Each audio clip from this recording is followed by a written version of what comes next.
কোনো গর্ব করতে নেই যে আমি সব জানি। এই জন্য বলা হয়েছে ফাকুল লিমাই ইয়াদদাই ফালসাফাতান হাফাজতা শাইয়ান ওয়া গাবাত আনকাল আশিয়া। যদি কেউ তোমাকে বলে যে আমি অনেক কিছু জানি, তুমি তাকে বলো যে তুমি কিছুই জানো না।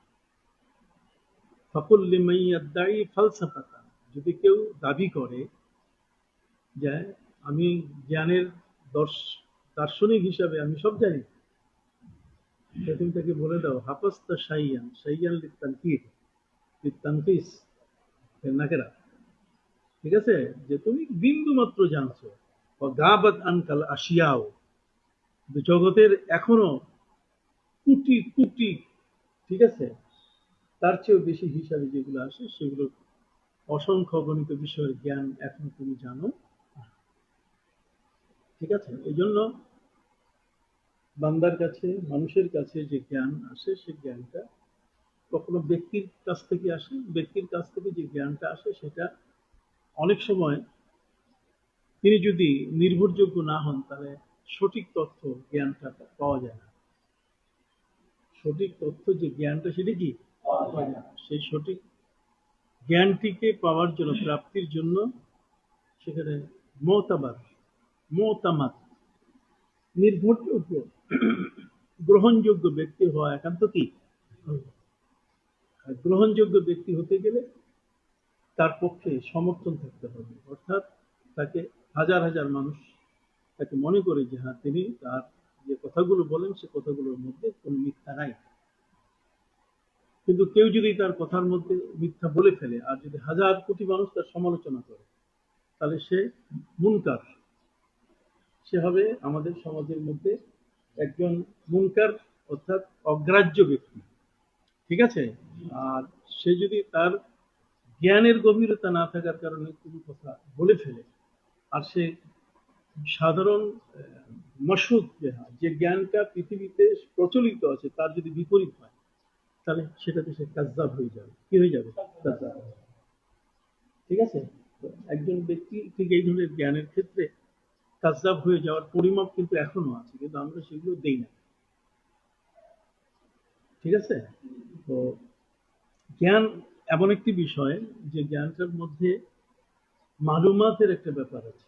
যতক্ষণ পর্যন্ত একজন ব্যক্তি সেই জ্ঞানটাকে গভীরভাবে এটাকে মন্থন করবে না, যতক্ষণ পর্যন্ত এটার সালিস, এটার যে মৌলিক বিষয়টা সে উদ্ধার করতে পারবে না, তাহলে সে জ্ঞানের পাশে যেতে পারবে না। সে নদীর পাশে গেছে, সে বালুচরে কতগুলো বালু কেবলমাত্র নাড়াচাড়া করেছে, কিন্তু সাগরের গভীরে যে পড়ে থাকা জ্ঞান এটাকে সে নিতে পারবে না। ঠিক আছে, বহু দূর অতিক্রম করে বেলাভূমি, বেলে চর, ঠিক আছে, বালুমাখা চর অতিক্রম করে করে পানির কাছে যাওয়া, তার ভিতরে গিয়ে সেখানে মণিমুক্তা আহরণ করা, এগুলো অনেক কষ্ট এবং সাধ্যের ব্যাপার। ঠিক আছে, এই জন্য আল্লাহ তালার পক্ষ থেকে যে জ্ঞানগুলো দেওয়া হয়েছে সেই জ্ঞানগুলোর মধ্যে একটি হচ্ছে আতাই, একটা হচ্ছে কাসাবি। আতাই জ্ঞান যেটা, সেটা হচ্ছে আল্লাহ প্রদত্ত, সরাসরি আল্লাহ তার বান্দাকে দিয়ে দিয়ে। ঠিক আছে, তা আল্লাহ যখন বান্দাকে দিয়ে দেন তখন সেই জ্ঞানটা যেটা সে লাভ করতে পারে সেটা আল্লাহর পক্ষ থেকে আসার কারণে সেটা ওহী। কথা বুঝে গেছি, কিন্তু বান্দার কাছ থেকে যদি কোনো জ্ঞান আসে সেটা কখনো ওহী হবে না। কথা বুঝে গেছে, ওহী হচ্ছে আল কালাম ও মিনাল্লাহ। ঠিক আছে, আল কালামুল খাফি আলা নাবিয়্যি মিনাল আম্বিয়া, আল্লাহর পক্ষ থেকে সেটা আসতে হবে। ওহী এটা আসতে হবে কার পক্ষ থেকে? এবং ওহী আসার কারণে তিনি নবী, ওহী আসার কারণে তিনি রাসূল। ঠিক আছে, তা যেহেতু এটা কার পক্ষ থেকে আসে? আল্লাহর পক্ষ থেকে আসে, কাজে এখানে সন্দেহের কোনো অবকাশ নাই। আলিফ লাম মিম যালিকাল কিতাবু লা রাইবা ফীহ। আল্লাহর কিতাবে যেমন কোনো সন্দেহ নেই, আপনার আল্লাহর কোনো বাণী, তার কোনো বিষয়ে কোনো রকম সন্দেহ করা যাবে না, সন্দেহ মুক্ত। তাহলে আমরা আল্লাহর পক্ষ থেকে যে বাণীটা বান্দার কাছে আসে, যিনি এটা পান তিনি আল্লাহর কথাটাকে প্রচার করেন, এই জন্য তিনি নবী। তিনি প্রচার করছেন তার নিজের কথা না, ঠিক আছে? ওমা ইয়ান্তিকু আনিল হাওয়া ইন হুয়া ইল্লা ওয়াহয়ু ইউহা। তিনি যা প্রচার করছেন সে প্রচার করাটা তার নিজের কথা তিনি প্রচার করছেন না, সেই কথাটা কার? আল্লাহ। এই জন্য তিনি নয়। কথা বুঝে গেছে? কাজেই এই যে আমাদের হুজুর তোমাদের প্রিন্সিপাল সাহেব বললেন কালকে যে আম্মা ইয়াতাসাআলুনা আনিন নাবাইল আযীম, নাবা মানে ব্রেকিং নিউজ। এই যে শব্দগুলো, এগুলো কিন্তু বেমানান শব্দ। ঠিক আছে? আরবি ভাষাটা এমন একটি ভাষা, এই ভাষার সাহিত্য যদি জানা না যায়, এর বালাগাত এবং ফাসাহাত এটা যদি কারো আয়ত্ত না থাকে, তাহলে কিন্তু সে গুলাই ফেলবে। পৃথিবীর মধ্যে কোনো ভাষা এমন নাই যে ভাষাটা আরবির সমতুল্য হতে পারে। কথা বুঝে গেছে? আরবির কি সমতুল্য হতে পারে? একটা শব্দ ইংরেজিতে যদি তুমি বলো, তাহলে সেটা হয়তো তিনটা অর্থ হইতে পারে। কয়টা? একটা শব্দের অর্থ কয়টা? তিনটা। অথবা একটা জিনিসকেই ইংরেজিতে তিন ভাবে বলা যায়। কিন্তু আল্লাহ তাআলা যে ভাষায় কোরআন নাজিল করেছেন, বিলিসানিন আরাবিয়্যিম মুবিন, সে আরবি ভাষাটা, যে ভাষা তিনি ব্যবহার করেছেন পৃথিবীর মধ্যে সর্বশেষ ওহীর যে ভাষাটা, এই ওহীর ভাষাটা হলো এমন একটি ভাষা, যেই ভাষাটা হচ্ছে পৃথিবীর সমস্ত ভাষার সেরা ভাষা। আর এর মধ্যে যে শব্দগুলো চয়ন করা হয়েছে, যেমন আল কোরআনুল কারীমের মধ্যে যে শব্দগুলো চয়ন করা হয়েছে, সেটা হচ্ছে এমন যেই শব্দগুলোর সমকক্ষ শব্দ পৃথিবীতে আর অন্য কোনো ভাষায় ওইভাবে খুঁজে পাওয়া যাবে না। কথা কি বুঝে গেছে? যেহেতু এটা চুজ করছেন এই ভাষাটা, এই শব্দগুলো, এইগুলো আসছে কার পক্ষ থেকে? আল্লাহ। তোমরা নিজেই জানো যে ওহী বলা হয় যে ভাব এবং ভাষা দুইটাই আল্লাহর পক্ষ থেকে। ভাষাটাও আল্লাহ আর ভাবটাও কি আল্লাহ। কাজে আলহামদ যেটা, সেটা হচ্ছে এইটাও আল্লাহর পক্ষ থেকে। আলহামদ যেটা আমরা শুনতে পাচ্ছি, ঠিক আছে? আর এটার যে ভাবটা, এর ভিতরে কি ভাব আছে? তো আল্লাহর ভাব, এটা বান্দার পক্ষে ধরা, আল্লাহর কোন বিষয় বান্দার পক্ষে সেই জিনিসটাকে উদ্ধার করা, এটা অনেক অনেক জ্ঞানের প্রয়োজন। কথা বুঝে গেছে? সেখান থেকে বের করতে, ওহীর কোন অংশের, ওহীর কোন গভীরতা থেকে কোন জ্ঞানকে বের করে আনতে গেলে বিশাল বড় ধরনের মহারত তার মধ্যে থাকতে হবে। আমরা উদাহরণস্বরূপ বলতে পারি, তুচ্ছ করার অর্থে নয়। কিসের অর্থে? উদাহরণস্বরূপ আমরা তুচ্ছ করার অর্থে নয়। যেমন আয়াত নাযিল করা হয়েছে, কুলু ওয়াশরাবু হাত্তা ইয়াতাবায়্যানা লাকুমুল খাইতুল আবিয়াযু মিনাল খাইতিল আসওয়াদ। এ পর্যন্ত কোরআনের আয়াত নাযিল হয়েছে। সাহাবায়ে কেরাম রোজার ক্ষেত্রে তারা একটা ইন্টারভেল পেয়ে গেল। রোজা মাসটা তো পুরাই রোজার মাস, রাতটাও রোজা, দিনও রোজা। কথা বলতে কি, সুমু লিরুইয়াতি ওয়াফতিরু লিরুইয়াতি। চাঁদ দেখে রোজা শুরু, চাঁদ দেখে রোজা কি শেষ। আচ্ছা, পুরা মাসটাই রোজা। তো এটা তো আমাদের জন্য সওমে বেসাল, না খেয়ে পুরা মাসটা রোজা করা তো বড় কঠিন। যে কারণে অনেক কিছু খেয়ানত হয়েছে। এইভাবে রোজা রাখতে গিয়ে কি হয়েছে? খেয়ানত হয়েছে। সেই খেয়ানতটাকে আল্লাহ পাক রব্বুল আলামিন যাতে ইবাদতের ক্ষেত্রে কোনো খেয়ানত না হয়, ইবাদত যেন ইবাদতই থাকে, ইবাদত যেন খেয়ানতের পর্যায়ে না যায়, এই জন্য রাতের বেলায় আমাদেরকে খাবার জন্য স্ত্রী সম্ভব এগুলোকে আল্লাহ পাক রব্বুল আলামিন কি করছেন? হালাল করে দিয়েছেন। যেই জিনিসগুলো না হলে মানুষ চলে না, যে জিনিসগুলো মানুষের জীবনের সাথে সম্পৃক্ত, যেগুলো এড়াবার সুযোগ নাই, যেগুলোতে মানুষ যে কোনো মুহূর্তে তার চিন্তা ছাড়া সেখানে জড়িয়ে পড়ে। তো কাজেই সে জড়িয়ে পড়াতে সে যেন অপরাধী না হয়, এই জন্য আল্লাহ পাক রব্বুল আলামিন সুযোগ করে দিয়েছেন। ঠিক আছে?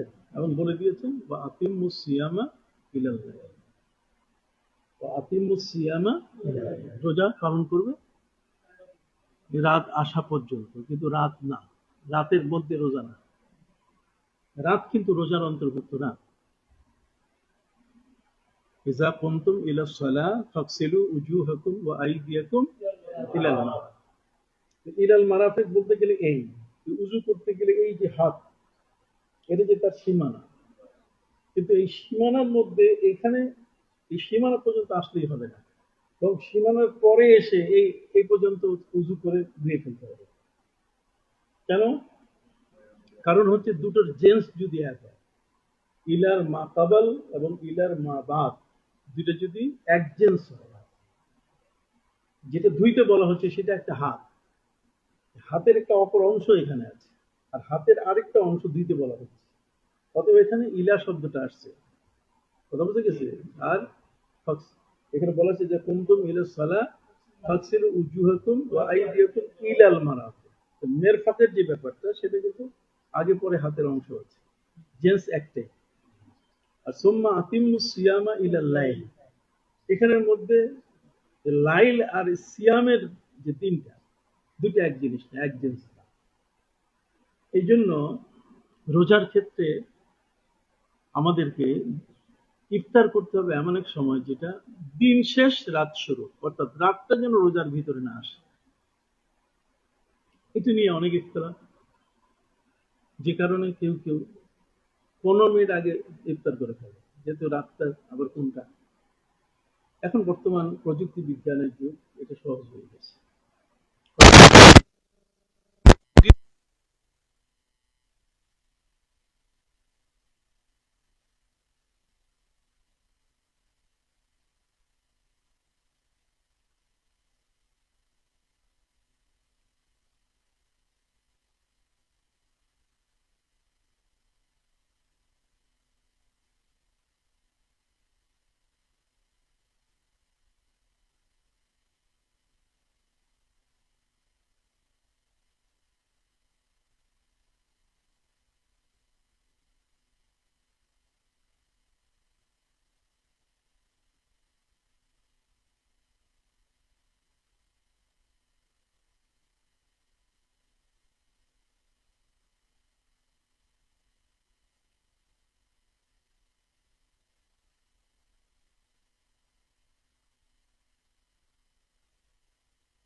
ইত্তেবাটা হলো এমনই, এবং এটিকেই আমরা কিন্তু প্রতিষ্ঠিত করতে চাচ্ছি আমাদের সমাজে। একজন ছাত্র তার উস্তাদের ইত্তেবা করবে, কথা বলছে, ইত্তেবা করবে, তার মানে তার নকশা কদম, হ্যাঁ, তার প্রত্যেকটা পদাঙ্ককে অনুসরণ করবে, এটাই হলো নিয়ম।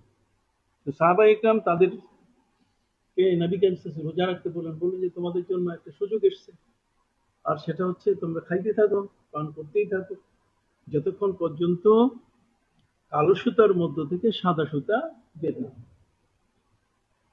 হাত্তা ইয়াতাবায়্যানা লাকুমুল খাইতুল আবিয়াযু মিনাল খাইতিল আসওয়াদ, এটা যতক্ষণ পর্যন্ত বের হবে না ততক্ষণ পর্যন্ত তোমরা খাইতে থাকো। সাহাবায়ে খাওয়া শুরু করছে, সেহরি খাইতে খাইতে বেলা 8টা বেজে গেছে, তবুও সেহরি চলতেছে। নবী করিম সাল্লাল্লাহু আলাইহি ওয়াসাল্লামের কাছে খবর পৌঁছার পরে তিনি সাহাবায়ে কেরাম ডাকলেন যে তোমাদের সেহরি এত লম্বা কেন হচ্ছে? কথা বুঝে গেছে? সাহাবায়ে কেরাম বলছে, হুজুর আমরা তো কোরআনের আয়াতের আমল করতেছি। কোরআনের আয়াতের আমলটা হলো এই যে আমাদেরকে বলা হয়েছে যে কালো সুতার মধ্য থেকে সাদা সুতা যদি বের না হয় ততক্ষণ পর্যন্ত চলবে, এই জন্য বাজার থেকে আমরা কালো সুতা নিয়ে এসছি, তারপর কয়েকটা বালিশের নিচে রাখছি, কালো আর সাদা সুতা দুইটাকে মিক্স করে বালিশের ভিতরে রাখছি আমরা। এরপর আমরা অপেক্ষা করতেছি যে কখন কালো সুতার মধ্য থেকে সাদা সুতা বের হয়। কথা বুঝে গেছি? সাহাবায়ে কেরাম সাদা আর কালো সুতা কিনে নিয়ে এসেছিলেন, কোরআনের আয়াতে এটা বিপরীত বলার সুযোগ নেই, ঠিক আছে? কিন্তু বালিশের নিচ থেকে এই যে সাদা সুতা বের হচ্ছে না কালোর মধ্য থেকে, নবী করিম সাল্লাল্লাহু আলাইহি ওয়াসাল্লাম মিষ্টি হাসি দিয়ে বললেন, ইন্না বিসাদাতিকুম আরিদা, তোমাদের বালিশটা বোধহয় খুব লম্বা, এই জন্য আসতে দেরি। আল্লাহর হাবিব সাল্লাল্লাহু আলাইহি সাল্লাম তিনি দেখলেন যে এই কোরআন আল্লাহর বাণী, এটা আল্লাহর ওহী, আর সেই ওহীটা আমার সাহাবীরা বুঝতে গিয়ে তারা এটাকে যেভাবে ব্যবহার করছেন, এটার বাস্তবতা কি, এটা কি এই বাস্তবতা, তো এটা তো বিষয়টা বোঝা হয়নি যেভাবে বোঝা দরকার ছিল, এর ফিলিংস যেটা, অর্থাৎ এটার অর্থ যেভাবে বুঝতে হয়, এই কালামুল্লাহর আল্লাহর এই বাণীটার অর্থটা কি, এটা আমার সাহাবীরা এখনো বুঝেন নাই। তো পরবর্তীতে যারা আসবে তারা তো কোরআন এবং কোরআনের গভীরতা সম্পর্কে এত জ্ঞান রাখবে না। তাহলে তিনি আল্লাহর কাছে বলেন যে আল্লাহ এই আয়াতটা আরেকবার নাযিল করুন। তখন আল্লাহ তাআলা এই আয়াতটাকে দ্বিতীয়বার নাযিল করেন। আয়াতটা নাযিল হয়েছে কয়বার? দুইবার। এই দুইবার এই শব্দ শুধু একটা যোগ হয়েছে, মিনাল ফাজর, যেটার দ্বারা ফজরকে বোঝানো হয়েছে, ফজরের কালো অন্ধকারকে বোঝানো হয়েছে। বাজার থেকে কালো সুতো কিনে, সাদা সুতো কিনে এনে বালিশের নিচে রেখে তারপর কখন বের হচ্ছে এটা বোঝানো হয় নাই। আমি এই কথাটা এই কারণে বললাম যে আল্লাহর বাণী, যে কালামটা আল্লাহ তাআলা যাকে দেন সেই ব্যক্তির মধ্যে ধারণ ক্ষমতা থাকতে হবে। আমি আজকের এই বুখারী যদি আসফুল আউয়াল আসফ মিনাল ইবতিদাইয়া, ঠিক আছে, যদি আমি ক্লাস ওয়ানের একটা ছাত্রকে যদি আমি বুখারী পড়ি, সে কিছু বুঝবে? তার মধ্যে হাউসালা কতটুকু আছে, তার মধ্যে আইকিউ কতটুকু আছে, তার মধ্যে গ্রহণের ক্ষমতা কতটুকু আছে, এটা তো নাই। এই জিনিসটা আমি তাকে দিতে পারি না।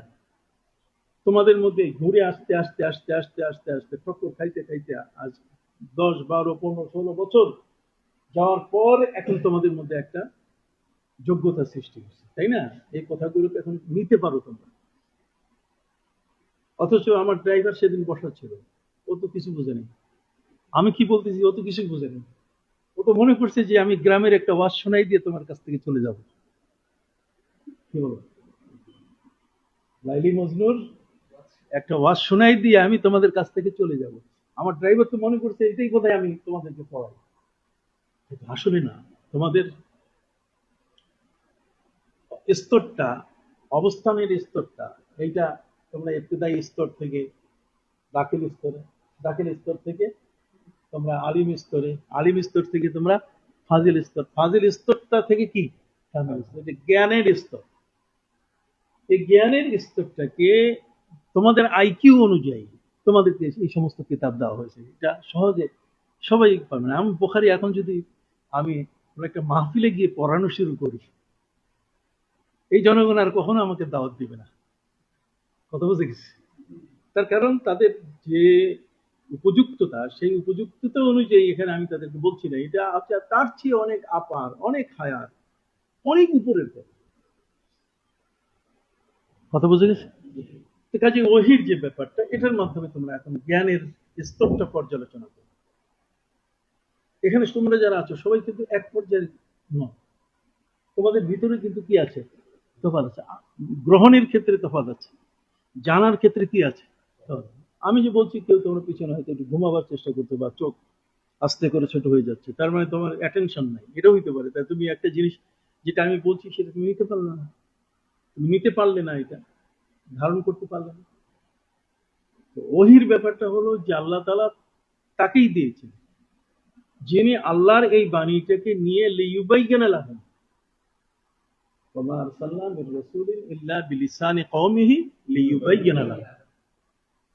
যদি বয়ান করার ক্ষমতা ওনার না থাকে, তাদেরকে আল্লাহ মনোনীত করেছেন, রিক্রুট করেছেন, তাদের মধ্যে আল্লাহ তাআলা সেই যোগ্যতা সৃষ্টি করে দিয়েছেন।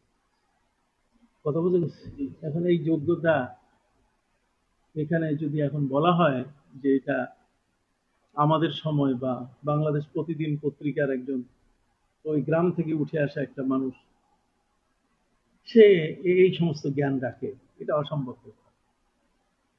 কোত্থেকে কার তুলনা?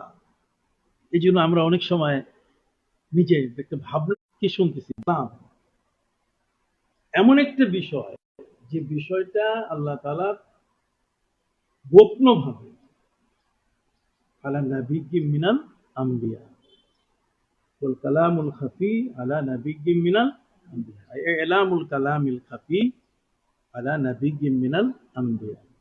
নবীদেরকে আল্লাহ পাক রব্বুল আলামিন যে জিনিসটা গোপন ভাবে দেন, গোপন ভাবে সবার পক্ষে গ্রহণ করা অনেকটা কি সম্ভব হয় না। তুমি মাহফিলে ওয়াজ করতে গেছো, তুমি সবার কাছে টাকা চাচ্ছ, ঠিক আছে, যে আপনারা আমাকে 50,000 টাকা দেবেন, 50,000 টাকা দিলে আমার এই কাজটা হবে। একজন পিছন থেকে 5 আঙ্গুল দেখাই দিচ্ছে, 5 আঙ্গুল দেখাই দিয়ে সে আর কিছু বলবে না। আর তুমি তার এই 5 আঙ্গুলের ইশারা কি বুঝতে পারছো? তুমি মনে করছো যে 50,000 টাকা দেওয়ার জন্য সে কি হয়েছে, রাজি হয়ে গেছে। মারহাবা যা আছে তকদিরে তুমি একেবারে সব যা করা সব শেষ। 2 দিন পরে যখন তার কাছে পাঠাইছে কাউকে যে যাও 50,000 নিয়ে আসে, সে বলছে আমি তো 5 আঙ্গুল 50,000 দেখাই দিই, এটা দেখেন 5,000 টাকার কথা বলছি। ঠিক আছে, এই যে বিষয়, 5টা আঙ্গুলে 50,000ও হয়, 5টা আঙ্গুলে কি 5,000ও হয়, 5টা আঙ্গুলে 5 টাকাও হয়। কথা বুঝে গেছে? তোমার যে বিষয়টা ইশারা, ওই ব্যক্তির পক্ষে এটা ধারণ করা সম্ভব যদি অ্যাকুরেট বুঝতে পারবে, যে হাতের 5টা আঙ্গুল দেখেই বুঝতে পারবে যে না এখানে কোনো ধোকা নেই, এখানে কোনো প্রতারণা নেই, এখানে 5,000 না, এখানে কি আছে 50,000। তাহলে সেই দৃষ্টি, সেই জ্ঞান, সেই বুঝার মতো ক্ষমতা সম্পন্ন এমন ব্যক্তির উপরই আল্লাহ তাআলা কি করেন। আমি কি বুঝতে পারছি তোমাকে?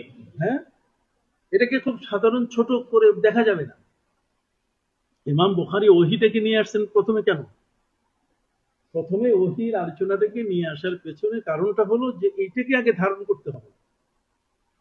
ওহীটাকে ধারণ করলে তখন, হাদিসগুলো ধারণ করলে তখন তার মধ্যে একটা পূর্ণতা চলে আসবে, তার মধ্যে একটা যোগ্যতা চলে। ওহী মানতে হবে, ওহী সম্পর্কে তার পুরা জানতে হবে। মানে আমেরিকায় বসে একজন ব্যক্তি, সে শুধু আহলে কোরআন আহলে হাদিস না, সে কোরআন নিয়ে শুধু কথা বলতেছে, সব কোরআনে আছে, হাদিসে এগুলো না, হাদিস মানা যাবে না। ঠিক একদল আছে যারা কোরআনের পাশেই যাচ্ছে না, কোরআনের আয়াতের সাথে কোনো সম্পর্ক নেই, শুধু হাদিস বলে যাচ্ছে। এই যে ফেরকাবন্দি, ফিতনা, এর থেকে আমাদেরকে রক্ষা পেতে হবে। তো এই কারণে তোমাদের জন্য প্রথম যে বিষয়টা সেটা হলো কি, ওহী সম্পর্কে তোমাদের একটা ব্যাপক ধারণা থাকা দরকার।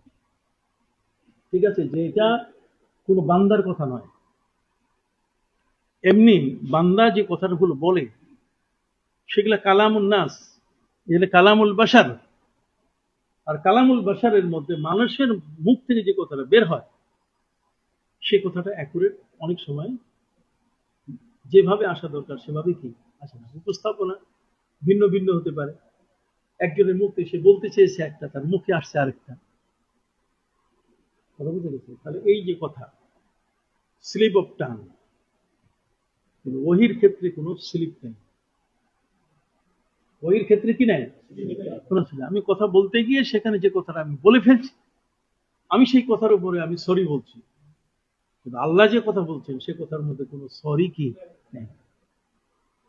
এটা হলো এমন একটা মক্ষম কথা, এমন একটা মোদাল্লাল বিষয় যে ওইটাকেই ব্যাখ্যা করতে হয়, ওইটাকেই নিয়ে বিশ্লেষণ করা যাবে, ওটার উপরে বহু কিছু বলা যাবে। আমি কিছু না বুঝলে মনে করতে হবে যে আমার জ্ঞানের কি অপরোধ, আমি এ পর্যন্ত বুঝতে পারিনি, কিন্তু তিনি যা বলছেন তার বর্ণনা, তার কথা, তার সবকিছু কি আছে, ঠিক আছে। বুঝতে পারছো? এই জন্য ওই সম্পর্কে তোমাদের একটা মোক্ষম ধারণা থাকতে হবে, যেটা হচ্ছে আল্লাহর বাণী। বাণীটা কার?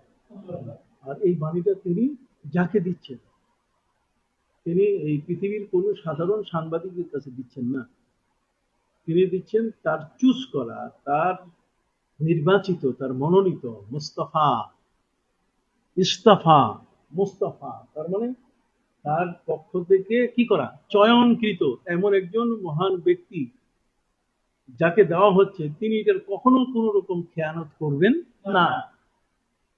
এটার মধ্যে কোনো অসত্য অথবা এটার মধ্যে কোনো বিপরীতমুখী কোনো বিষয় বের হবে না। এই জন্য যত নবী পৃথিবীতে এসেছেন, কোন নবী নবুয়ত প্রচারের ক্ষেত্রে কখনো সরি বলেন না। হযরত নবী ইউনূস আলাইহিস সালাম, তিনি যে ওহীর বাণী তার কওমের কাছে পাঠিয়েছেন, কথা বুঝে গেছে, তার কওমের মানুষ তাকে মারার জন্য, যেই মাসের মধ্যে যদি আর গজব না আসে তাহলে তোমাকে শেষ করবে, উনি ওখান থেকে সরে গেছিলেন। উনি নদী পার হতে গিয়ে সেখানে মাছের পেটের শিকার হয়েছিলেন, তাই না? কিন্তু উনি তাদের কাছে পরাজয় বরণ করেন। উনি যা বলছেন আমি হক বলেছি, আমি কি বলেছি, হক বলেছি। ওয়াকুল জা আল হক ওয়া যাহাকাল বাতিল, আমি সত্য বলেছি, মিথ্যার অপনোদন ঘটবেই, মিথ্যার পাশে আমি নাই। এই জন্য উনি চলে গেছিলেন। এখন প্রশ্নটা হলো, আল্লাহর পক্ষ থেকে তাকে যে মাছের পেটে বন্দি করা হলো, এটার পিছনে মূল কারণ হলো যে কতগুলো হাসানা আছে, যে হাসানাগুলো সবাই করতে পারে না। কতগুলো ভালো কাজ আছে যে ভালো কাজটা সবাই করতে পারে না। কথা বুঝতে পারছি? দেশের একজন প্রেসিডেন্ট, সে একটা ট্রেনে যাত্রী, কিন্তু কোনো কারণে একটা ট্রেনের স্টেশনে একটা দায়িত্ব পালন করতে গিয়ে কোনো কর্মচারী সঠিকভাবে দায়িত্ব পালন করে নাই। প্রেসিডেন্ট সাহেবের কাছে এটা অভিযোগ ওই স্টেশনে আসছে, তো প্রেসিডেন্ট সাহেব তাকে ডাকায় এনে এরপরে তাকে উপর্যুপরি থাপ্পড় মারা শুরু করলেন। সে দায়িত্ব পালন করে না, দায়িত্ব পালন করছে না, এ কারণে তাকে শাস্তি দেওয়া এটা অপরাধ নয়। কিন্তু প্রেসিডেন্ট সাহেবের পক্ষ থেকে এই কাজটা, এই হাসানাটা তার পক্ষ থেকে শোভা পায় না। এই কাজটা যার দ্বারা শোভা পায় তার দ্বারা করাইতে হবে। ঠিক আছে, ওখানে যে স্টেশন মাস্টার আছে অথবা তাকে ধরার মতো যে ব্যক্তি, তাদের কাছে বলে দেবে পানিশমেন্ট দাও। কিন্তু আমি যদি সব শুরু করি তাহলে সব শেষ। কথা বুঝে গেছি? তো এখানে হযরত নবী ইউনূস আলাইহিস সালামের চলে যাওয়াটা এটা ন্যায়সঙ্গত একটা বিষয়, যে উনি কওমের মানুষের অত্যাচারের ভয়ে তিনি আরেক জায়গায় চলে গেছেন। মানুষের অত্যাচার আক্রমণ তো বড় মারাত্মক। তোমরা তো এখন দেখো কি বলে, মানুষ মানুষের গায়ে পাথর মারে, মানুষ মানুষকে লাঠি দিয়ে পিটে তার হাত ভেঙে ফেলতেছে, রক্তাক্ত করতেছে। তো কাজে এই এমন যদি আশঙ্কা নবীদের যুগে যে ছিল না তা কিন্তু নয়। নবীদের যুগের ওই আশঙ্কাটা কোনো অংশে কোনো সময়কালে কম ছিল না।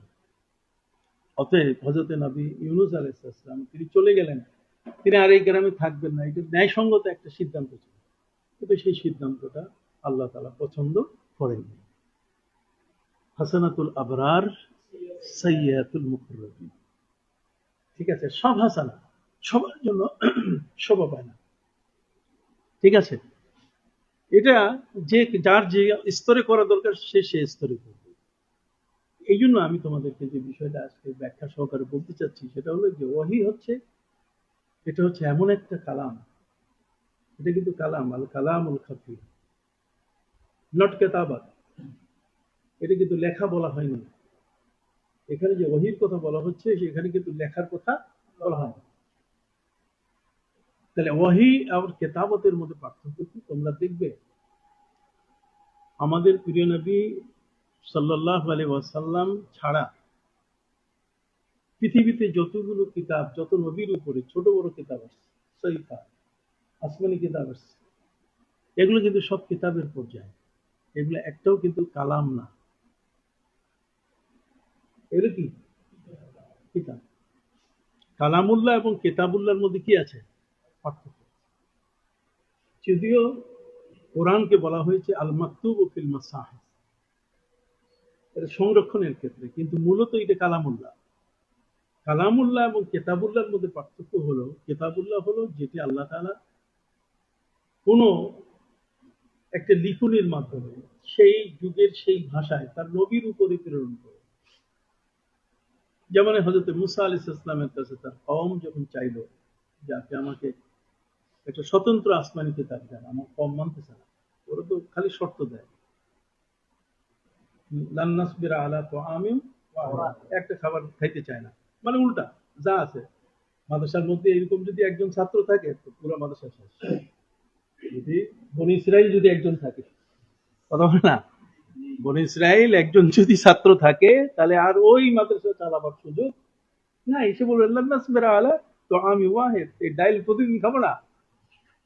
ঠিক আছে, স্যার সেনা তো আমরা ডাইল খাইছি, সেখানে তরকারির চেয়ে ডাইলের সংখ্যা ছিল কি বেশি। ঠিক অনুরূপ ভাবে লান নুমিনা লাকা হাত্তা নারাল্লাহ জাহরা, ঈমান আনবো না যতক্ষণ পর্যন্ত আল্লাহরে না দেখা। এই যে সব লান লান দিয়ে নফিটা বড় স্ট্রং, লা নফি লাই নফি আর লান নফি দুইটা এক না। লান দিয়ে যেটা নফি করা হয় সেটার দুইটা অংশ থাকে, একটা হচ্ছে নফিয়ে তাকিদ আর একটা নফিয়ে তাবিদ। লান দিয়ে নফিয়ে তাকিদ, তার মানে খুব শক্তভাবে বলা হচ্ছে মানবো না। আরেকটা হচ্ছে নফিয়ে তাবিদ, তাবিদ শব্দের অর্থ কখনোই কি মানব না। যেমন হযরত নবী মুসা আলাইহিস সালাম কাছে আল্লাহ তাআলা কাছে যখন তিনি আবেদন করলেন, রব্বে আরিনি আনজুরু ইলাইক, আমি আপনাকে দেখব, তখন তিনি বলেছিলেন লান তারানি। এখানে লান আছে, শব্দটা কি আছে? লান। কথা বুঝো কিনা? এখানে কি আছে? লান। লান তারানি, তার মানে তুমি আমাকে দেখতেই পারবে না, এটা প্রথম অর্থ। এখন তুমি যদি লানের ব্যাখ্যায় চলে যাও তাহলে দুইটা অর্থ আসবে। একটা হচ্ছে না, তুমি ইহকালেও আমাকে দেখতে পাবে না, পরকালেও দেখতে পাবে না। তুমি একটা সাধারণ ব্যক্তি হিসেবে এই অর্থ তো করতেই পারবে, লান, ঠিক আছে? কিন্তু এখানে এই অর্থ তো হতে পারে যে না, এই দুনিয়ায় তুমি দেখতে পাবে না, কিন্তু অন্য জগতে দেখি দেখা যাবে, অন্য জগতে কি দেখা যাবে। আর তাই হয়েছে, অন্য জগতে আল্লাহকে দেখতে মানা নাই। উজুহু ইয়াউমাইজিন নাযিরাতুন ইলা রাব্বিহা নাযিরা, আল্লাহকে দেখা যাবে, তার পরকালে আল্লাহকে দেখা যাবে। তার লান এটা তাবিদের জন্য নয়, হ্যাঁ এটা তাওকীদ, এটা তাওকীদের জন্য আছে। একটা সময় না এখন পারবে না, পারবে না সেটা তো প্রমাণিত হয়েছে। ফালাম্মা তাজাল্লা রাব্বু জাআলাহু দাক্কা ওয়া খাররা মূসা সাইদা। ঠিক আছে? তো আমার চেয়ে তোমরা একটু ভালো বুঝো, আমি তোমাদেরকে শুধু ধরাই দিচ্ছি পয়েন্টগুলো, যেগুলো কিন্তু রিলেটেড একটা ব্যাপার। ওহী এমন একটা বিষয়, যে বিষয়টি আল্লাহর সরাসরি তার বান্দাকে যদি কথা পাঠায় দেয়। আমরা আমাদের এই মোবাইলে যখন কথা বলি তখন আমরা বলি কি, আর একটু জোরে বলেন, শোনা যাচ্ছে না, কথা বলে না, আর একটু জোরে বলেন, কি শোনা যাচ্ছে না। তার মানে সাউন্ডটা খুব লো হয়ে আসতেছে। এখন সাউন্ড বিহীন, যেটার কোনো সাউন্ড নাই, আমি ভলিউম বাড়াই দিচ্ছি, কথা বুঝে গেছে, তারপরেও শুনতে পাচ্ছি না, নেটওয়ার্ক অসুবিধা করতেছে, লাইন কোথায় মাঝখানে কাটাকাটি হইতেছে। তাহলে লাইন কাটা হচ্ছে আমি শুনতে পাচ্ছি না। যত নবী জগতের মধ্যে এসছেন, বিশেষ করে যারা আল্লাহর এই কালাম যাদেরকে ওহী করা হয়েছে, তারা কিন্তু কখনো বলেন নাই যে আমি শুনতে পাচ্ছি না, কথা বুঝে। শোনাটার ক্ষেত্রে আল কালামুল খফি, পুরো কথাটাই হচ্ছে সাউন্ডলেস। আমি বুঝাতে পারলাম কিনা? পুরো কথাটাই হচ্ছে কি সাউন্ডলেস, মানে কোনো শব্দ বলতে গেলে কিছু নাই। তাহলে শব্দ বলতে গেলে কিছু নাই, তাহলে সেই কালামটা কিরকম কালাম, অথচ সেটাকে কালাম বলা হচ্ছে। কালাম হতে গেলে সেটার মধ্যে ওই যে একটা আওয়াজের সম্পর্ক আছে, কিন্তু সেখানে শব্দ যোগ করা হয়েছে, এর জন্য একটা অ্যাডজেক্টিভ, এর জন্য একটা বিশেষণ যোগ করা হয়েছে, কি আল কালামুল খাফিফ, একটা গোপন কথা। তাহলে বোঝা গেল ফিস ফিস। তাহলে সেই ফিস ফিস কথাটা এত দূর থেকে আসতেছে, এত কাছ থেকে আসতেছে, এত দূর থেকে মানে আল্লাহ তাআলার পক্ষ থেকে কাছ থেকে আসছে। নাহানু আকরাবু ইলাইহি মিন হাবলিল ওয়ারিদ। ঠিক আছে? এই যে কথাগুলো আমার কানে আসতেছে, আমি সেটা শুনতেছি, কিন্তু কথাটা গোপন, আমার পাশের কেউ বুঝতে পারছে না। অনেক সময় দেখা যায় আমাদের মোবাইলে আমরা সাউন্ড কমাই দিলেও পাশের মানুষ কিন্তু বুঝতে পারে যে আমি কার সাথে কথা বলতেছি। কোনো পুরুষের সাথে কথা বলছি না, কোনো মহিলার সাথে কথা বলছি, আমি কোনো দেশের কোনো উল্লেখযোগ্য ব্যক্তির সাথে কথা বলছি না, আমার বাবা মা কার সাথে কথা বলছি, এগুলো কিন্তু বোঝা যায়। কিন্তু একজন তিনি বলছেন, আরেকজন তিনি শুনে যাচ্ছেন, নো সাউন্ড, তিনি কিছুই বলছেন না, তার কোনো কথাই নাই, তিনি চুপ, তিনি শুধু শুনে যাচ্ছেন। শোনা যখন শেষ হয়ে গেল, তখন দেখা গেল যে তার গায়ের থেকে ঘাম ঝরা শুরু করলো। অ্যাটেনশনটা ছিল এতই, মনোযোগটা ছিল এত পরিমাণে যে এর বাইরে যাওয়ার কোনো সুযোগ নাই। তোমরা দেখো না কিছু কিছু জায়গায় ছাত্র ওস্তাদের সামনে একেবারে কি বিনয়ী হয়ে দাঁড়ায় থাকে। যত নবী এবং রসুল এসেছেন, বিশেষ করে প্রিয় নবী সাল্লাল্লাহু আলাইহি সাল্লামের প্রতি যখন ওহী আসতো, তখন তিনি এত বিনয়ী হয়ে এমন গভীর ভাবে মুস্তাকরাক হয়ে যেতেন, বিভোর হয়ে যেতেন, যে ওই বিভোরতায় ওহীটা তিনি গ্রহণ করতেন বটে, কথা বুঝে গেছে, কিন্তু সে ওহী গ্রহণ করার শেষ হয়ে গেলে পরে তখন স্বাভাবিক অবস্থায় ফিরে আসতে তার পরিবর্তন দেখা যেত। ওই সময়টা ছিল একরকম, আর ফিরে আসার পরে কি আরেক। এগুলোর সাথে কি পৃথিবীর কোন সাংবাদিক, এই পৃথিবীর কোন বার্তাবাহক বা এই ধরনের কোন বিশ্বের কোন সম্পর্ক আছে কিনা তোমরা কিছু বুঝতে পারছো কিনা? হ্যাঁ, কত গভীরের একটি বিষয় ওহী, কত মহান একজন ব্যক্তি নবী, যিনি তাকে ওহী করছেন, যিনি তাকে নাবা দিচ্ছেন। কি দিচ্ছেন? নাবা, বার্তা দিচ্ছেন। কথা বুঝে গেছে? নাবা দিচ্ছেন, বার্তা দিচ্ছেন। সেই বার্তাটা কার? এই বার্তাটা কে অ্যাকসেপ্ট করতেছে? কথা বুঝে গেছে? আমি যেন আমাকে, আমার ভাষাটা যেন, আমি বলতে জানি না, চুপ থাকা ভালো, কিন্তু যখনই আমি ভাষা প্রয়োগ করব তখন আমাকে ওই পরিমাণের, ওই মানের ভাষাটা আমাকে চয়েস করতে হবে, যাতে করে এই শব্দটিকে মূল্যায়ন করতে গিয়ে যেন আমি কি, এই যেন কোনো রকম ত্রুটি না করি, অর্থাৎ আমার ভাষায় যেন ওই শব্দটার মূল্যায়নটা যেন নিম্নমানের না। আমি কথা বুঝতে পারছি? আমরা তো আমাদের ভাষা ছাড়া, সহযোগিতা ছাড়া, ভাষার সহযোগিতা ছাড়া কিছুই আমরা বোঝা সম্ভব না। যেমন আমি পড়াচ্ছি তোমাদের, আমি পড়াতে গিয়ে আমি তো একটা ভাষা ব্যবহার করছি, কিন্তু আমার ভাষার মানটা হতে হবে এমন যাতে করে ওহির শব্দের ব্যাখ্যাটা যেন আমার দ্বারা ওহির মতোই আসার একটা উপযুক্ততা রাখে। কিন্তু আমার ভিতরে যে এর অযোগ্যতা, অর্থাৎ এটাকে বর্ণনা করার মতো যে আমার যে অক্ষমতা, সেটা কিন্তু সবসময় বিদ্যমান আছে। যেহেতু আমি অক্ষম, আমি বলতে গেলে কি জানি কি একটা হয়ে যায়, তাহলে আমার না বলাই কি? আমি ভাষাগতভাবে যদি আমি চয়েস করতে না পারি, তাহলে যারা এখানে আছে তারা সবাই কি আমাকে ধরে বলবে যে আমি ভাষা ব্যবহার করতে পারি না, আমার ভাষাটা এমন হওয়া উচিত ছিল। তাহলে বোঝা গেল যে আমার জ্ঞান পরিপক্ক নয়, বোঝা গেল আমার জ্ঞানটা পরিশুদ্ধ নয়। তাহলে পরিশুদ্ধ পরিপক্ক জ্ঞান আমার ভিতরে বিদ্যমান থাকার জন্য আমার জিহ্বাটা সবচেয়ে বড় মারাত্মক একটা দাঁড়িপাল্লা। এই জন্য বলা হয়েছে কালামুর রাজুলে মিজান ও আকলি। বলো না, তোমরা একটু ভালো করে বলো, কালামুর রাজুলে মিজান ও আকলি। একটা মানুষের মুখের কথা, এটা দিয়ে তার আকলকে পরিমাপ করা যায়।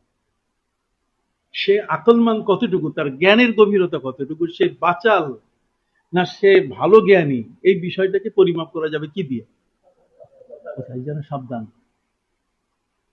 ঠিক আছে, আমি যে কথাটা বলবো সে কথাটা হইতে হবে এমন যে কথাটার মধ্যে আমাদের নিজেদের উপরে বিপদ চলে আসতে পারে।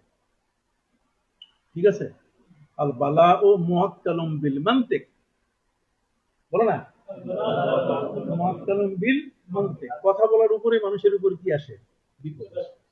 এই জন্য সাবধান, যে কথাটি আমি বলবো, যে কথাটি আমার মুখ থেকে বের হচ্ছে, সে কথাটি যেন কোন রকম ভাবে কোনো ফেতনার সৃষ্টি না করে। তোমরা কথা কি বুঝতে পারছো? তাহলে এখানে আমরা ওহী সম্পর্কে আলোচনা করতে গিয়ে যে বিষয়টা আমরা এতটুকু আমরা জানলাম যে ওহী হচ্ছে এটা আল কালামুল খাফি, কিন্তু যিনি গ্রহণ করছেন তিনি শুধু ছাড়া অন্য কারো কোনো খবর নেই। ঠিক আছে, এবং এটা অন্য কেউ কোনোভাবে এটাকে ধারণ করবে সেই বিষয়টাও কখনো কখনো হবে না, তবে কদাচ ঘটতে পারে। কদাচ কি, আমি তলের কথা বলতেছি, কদাচ সেটা কি করতে পারে? ঘটতে পারে। কদাচ ঘটতে পারে কিরকম? যেমন নবী করিম সাল্লাল্লাহু আলাইহি সাল্লাম তিনি কাবা ঘরের তওয়াফ শেষ করলেন, তো কাবা ঘরের তওয়াফ শেষ করার পরে তিনি সাফা মারওয়ার সাইডে যাচ্ছেন। এই মুহূর্তে হযরত ওমর ফারুক রাদিয়াল্লাহু তাআলা আনহু ব্যারিকেড সৃষ্টি করে বললেন, আপনি এই মাকামে ইব্রাহিমের সামনে 2 রাকাত নামাজ পড়েন। নবী করিম সাল্লাল্লাহু আলাইহি ওয়াসাল্লাম বললেন যে ওমর, তুমি নবী না আমি নবী? আমি নামাজ পড়তে বলবো না তুমি নামাজ পড়তে বলবে, কোনটা? হযরত ওমর রাদিয়াল্লাহু তাআলা আনহু তিনি সাথে সাথে নবীজির কাছে ক্ষমা চাইলেন যে আমি ঠিক করি নাই, কিন্তু আমি মনে করছি যে আপনি এই মাকামে ইব্রাহিমের 2 রাকাত নামাজ পড়েন। নবীজি বলছেন যে আমি এটা যখন বলা লাগলে বলবো, সময় আসে।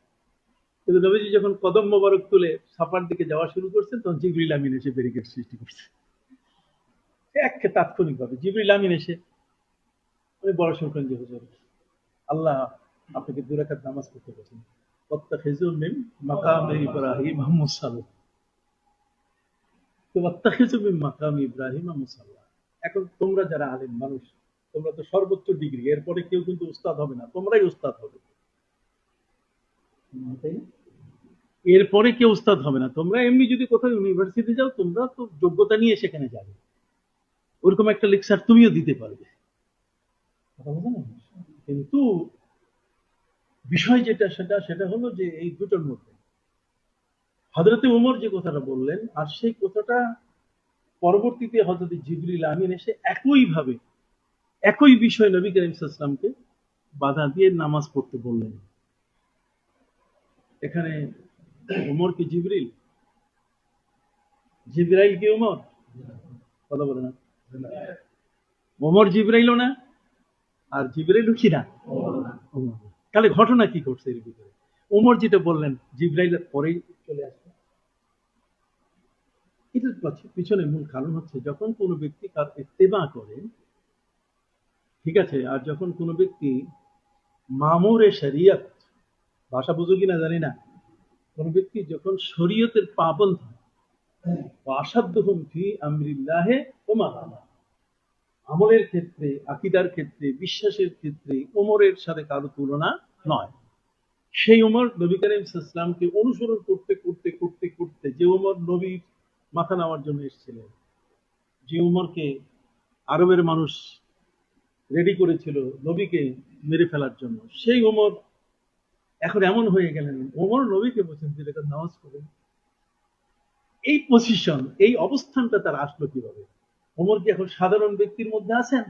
না, ওমর এখন সাধারণ ব্যক্তির যে কোটি কোটি গুণে এমন একটি উঁচু পর্যায়ে তিনি অবস্থান করছেন যে তিনি নবী না, কিন্তু নবীর কাছে যে ওহীটা আছে সেই ওহীটা তার সিনার মধ্যে ধাক্কা খেয়ে নবীর কাছে চলে যায়, এমনও তো হতে পারে। ওহী আসতেছে, সে ওহীটা নবীর কাছেই আসতেছে, কিন্তু ধাক্কা খাইতেছে কার? ওমরের সিনার মধ্যে ধাক্কা খাচ্ছে, তাই না? সমুদ্রের মধ্যে যখন টর্নেডো হয়, সমুদ্রে যখন কোনো বড় ধরনের ঝড় হয়, সেই ঝড়টা কিন্তু ওর হাওয়াটা, বাতাসটা কিন্তু 200-300 মাইল দূরের মানুষও কিন্তু বুঝতে পারে। এই বুঝতে পারছো কিনা? বহু দূরের মানুষ কিন্তু সেই জিনিসটাকে ওর আগ্রহ। তুমি প্রচন্ড গরম, তুমি একটা নদীর পাশে যাও, 10 হাত দূরে থাকো, দেখবে ওই ঠান্ডাটা তোমার কি গায়ে লাগছে। নবী করিম সাল্লাল্লাহু আলাইহি ওয়াসাল্লামের কাছে ওহী যেটা, সেই ওহীটা আসতেছে বটে, এটা নবীজির কাছে আসতেছেন। এটা যে পর্যায়ে জিবরিল আমিন নিয়ে আসুন অথবা নবীর কাছে সরাসরি আল্লাহ তাআলা দান করুন, কিন্তু এর যে একটা প্রভাব, হ্যাঁ, এর যে একটা কি বলেন, প্রভাবই বলা যায়, যে এটা এমন ভাবে যে যেমন আলো, সূর্য, কিন্তু সেই সূর্যের আলোটা কিন্তু আমার ঘরে ঢুকছে। এই জন্য নবী করিম সাল্লাল্লাহু আলাইহি ওয়াসাল্লামের কাছে যখন ওহী আসা শুরু করে, তখন সে ওহীর যে একটা ভাব, ওহীর যে একটা প্রভাব, সেটা এমন একজন ব্যক্তিকে ধাক্কা দিচ্ছে, কথা বুঝে গেছে, যে ব্যক্তি ওই ধাক্কাটা পাওয়ার কারণে তিনি উপলব্ধি করতে পারছেন যে ঘটনা এই ঘটবে। এই জন্যই তিনি নবী করিম সাল্লাল্লাহু আলাইহি ওয়াসাল্লামকে বললেন কি, 2 রাকাত নামাজ পড়ো।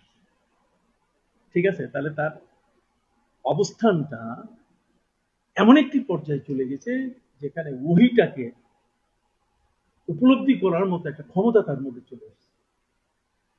বাবা, এই কথাগুলো মনে থাকবে তো তোমার? না থাকবে? এই জন্য কোনো মানুষকে সাধারণ তুচ্ছ তাচ্ছিল্য করবে না।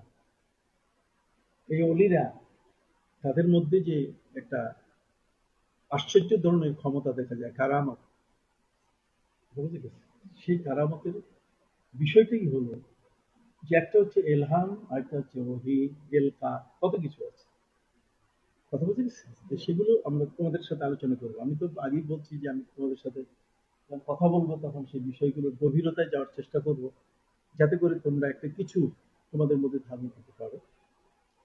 তাহলে এখানে হযরত ওমর কিন্তু নবী না, জিবরাইলও না। হযরত ওমর নবীও না, জিবরাইলও না।